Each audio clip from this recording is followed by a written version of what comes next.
Hello everyone, what's up? It's me again, Junkmaster3, and we're finally back with a new video. And today's video is going to be the top 5 of the month for the month of March. So these are all the best movies that I've watched during that month. There's been plenty of really good films that I've watched this previous month actually. So it was really tough to just narrow it down to 5 movies, but this is how it ended up to be. So yeah, let's begin right away. So at number 5 we have the movie called The Cook, The Thief, His Wife, and Her Lover. Really long title, with Helen Mirren and Michael Gambon. Uh, this one is a very fascinating film. I mean, I know for a fact that I saw this floating around from time to time back in the day when people said, "Oh, this is a horror movie," um, which you could sort of argue it kind of is, but at the same time, it's way more of a very, very, very dark comedy drama movie. Uh, if you just picture Michael Gambon, because I know some people just don't really like Michael Gambon's portrayal as Dumbledore, especially in the Goblet of Fire, especially that whole meme when it goes up to Harry, like, "Harry, did you put your name in the Goblet of Fire?" He said calmly. If you want more of Michael Gambon screaming, this is the film for you, because there's a lot of that. That is not anything like bad or anything like that, but I think it's more hilarious than anything else. But Helen Mirren is really she is really the best part of this entire film, in my personal opinion. Very interesting performance. I mean, not interesting, but it's a very fascinating role. That's what I wanted to say. And it has some really disgusting things going for it. I mean, the opening scene alone just really sets the tone for the most of this entire film. This soundtrack is very eerie and creepy as well, and sort of like melancholic in a way as well. My only complaint about this entire film is it's a little bit too long for its own good, because it runs for like, what is it, like a little bit over 2 hours long. I think that's a little bit too long. Other than that, that is like a very minor thing right there. So, and some of the soundtrack or some of the score can get a little bit repetitive after a while. But other than that, this is a really entertaining and fascinating film. So if you haven't seen this one, go give it a watch. And this is like the old Anchor Bay release of that one as well. So I really like those releases as well. So yeah, The Cook, The Thief, His Wife, and Her Lover at number 5. So at number 4, we have a movie which really caught me off guard. I mean, I thought this was really entertaining, and I mean, I think I didn't really expect this to be as good as it actually was. But damn, this was really entertaining and really fun. So it's a really nice combination of action, horror, and comedy in a way. And I have a soft spot for some of those movies. But so number 4, we have the movie called Mayhem right here, with Samara Weaving. I think she's like the only actress that I actually did recognize in this film. But it's basically about this poor guy who works at this like apartment building, and he pretty much like gets fired. I mean, he gets really mistreated by most of the other staff members and like the bosses and whatnot. And then when he gets fired, he teams up with Samara Weaving's character, who's also been in contact with these people, and then she's been treated really bad by the other people working at this department, or this like apartment, not the department building, not apartment, but the apartment building. So yeah, it's a really weird, almost like a weird COVID-19 type of thing, because I mean, this actually came out before that, but it has that type of weird feel to it, and almost it's a little bit eerie as well, almost like they predicted what was going to happen, because there's like this virus going in this building, and they kind of like have to shut it all down, and the people in there gets absolutely mad and crazy, and great blood and gore effects as well, really entertaining, almost like a weird comedy revenge movie. It's a very fascinating film altogether, but if you haven't seen this one, go give it a watch. Mayhem at number 4. And this is from 2017, yeah. Let's see, when did this one come out? This is from the late 80s, I believe, 1989, the other film, They Cook, The Thief, and His Lover, and yeah, whatever you want to call it. So yeah, let's continue right here. And the next movie is also another film from 1989, and this is a comedy, action comedy type of film, you could say. And it's the movie called Disorganized Crime, at number 3 right here. And this one, I think, is just so incredibly underrated. I don't really hear anyone talk about this one. Maybe because it's rather hard to come across, because this one took me years to find on DVD.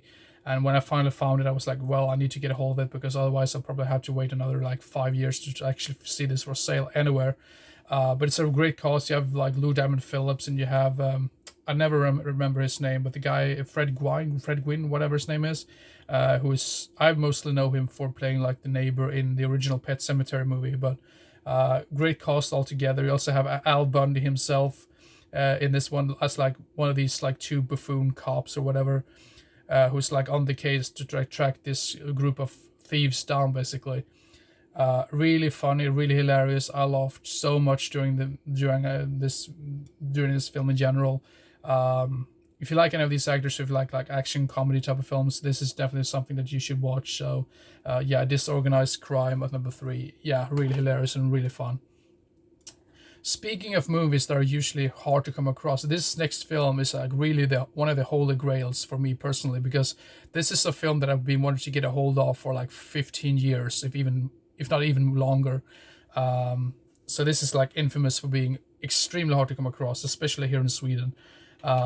And it's sort of like a little bit of a cheat as well, because I have seen this film before, but this was like in the early 2000s. I don't remember anything about this, so I did rewatch this one, and I loved it just as much as I did when I was a kid, or like when I was younger at that point. So at number 2 we have The Jungle Book from 1994. This is directed by Steven Sommers, who is probably most famous for directing the Mummy movies, or like the two first Mummy movies, because I don't think he directed the third one. Now this one, what I really liked about this film is that it has a very nice blend of, it almost feels like if you mix The Jungle Book with Tarzan in a way, you kind of get this film, because there's lots of action going on in this film as well. I mean, it's not like anything like spectacular, like a full-blown Die Hard type of film or anything like that, but I mean, nice action sequences. I really like the characters. I really love the animals they had in this one, and King Louie is just so funny and entertaining. I mean, some of these like creatures that you usually see in other adaptations of The Jungle Book, you don't really see a whole lot of those in this film. It's more about the human characters in this one, but I mean, I think the animals themselves are really great as well and funny, and you have great actors in this one. You have like John Cleese, and you have Carrie Elves, and what's her name, Lena Headey, and the main guy himself right here, Mowgli, played by Jason Scott Lee. Yeah, I love this as much as I did when I first watched it, and like I said, I barely remember anything about it other than that I really, really enjoyed it. So I'm so incredibly glad that I got a hold of this one on DVD right now. So this is definitely something I'm gonna rewatch over and over and over again. So yeah, The Jungle Book from 1994, really entertaining, great adaptation in general. Even though, like I said, it's more about the human characters more so than the animals, but yeah, you get what I mean. So, at number 1, we have a movie which really surprised the hell out of me. I kind of avoided this film for quite some time, because that's usually what I do when like a new film comes out and people are like hyping it up. That's usually a bad sign for me that I probably will despise it, or not despise it, but I'm really disappointed in that type of film. But let's see, was this last year? Yeah, this came out last year. And it's so at number 1 we have the movie called The Long Walk right here. And the premise is quite interesting and fascinating. It's basically about this weird competition where the last man standing wins, basically, and you have to like keep walking, otherwise you get killed by these military guys, because they're kind of like constantly like behind them with like tanks and whatnot. Very interesting premise and really cool. I really like the characters. I mean, some of the characters you really despise, but you're meant to despise them, and some of them you really think are great, and you're meant to think they're great. So I think the chemistry between the characters is what really makes this film really, really great. If I had any type of complaints with this particular film, is that I feel it's weird to say. I mean, usually I don't really think about that as much in other films, but I mean, in this case, I kept thinking, what are they going to do when they need to go to the bathroom? Because obviously you can't stop to do that, because you can do that, but that basically means you have to do that super fast, otherwise they'll just kill you on spot. And I was like thinking, with most of these characters, when you never really see them taking a dump and whatever, it's like, when did they do that? You don't really see that. It's not like I wanted to see that, but it's like, what were they thinking? Well, like, when did that happen?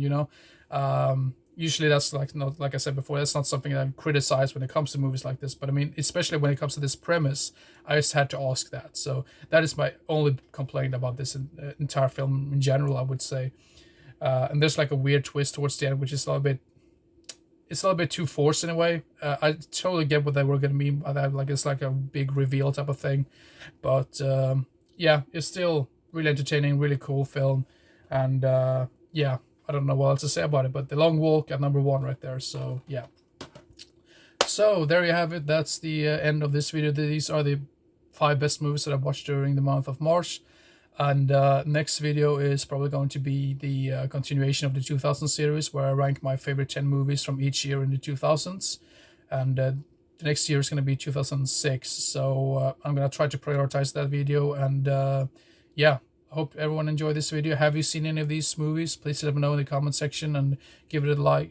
Give it a like and thumbs up or whatever if you want to like this video. And you can also consider to subscribe to my channel if you want to, if you don't want to miss out on any new videos. And yeah, that's all for this for this today. But anyway, hope you enjoyed this particular video, and see you next time. Bye bye.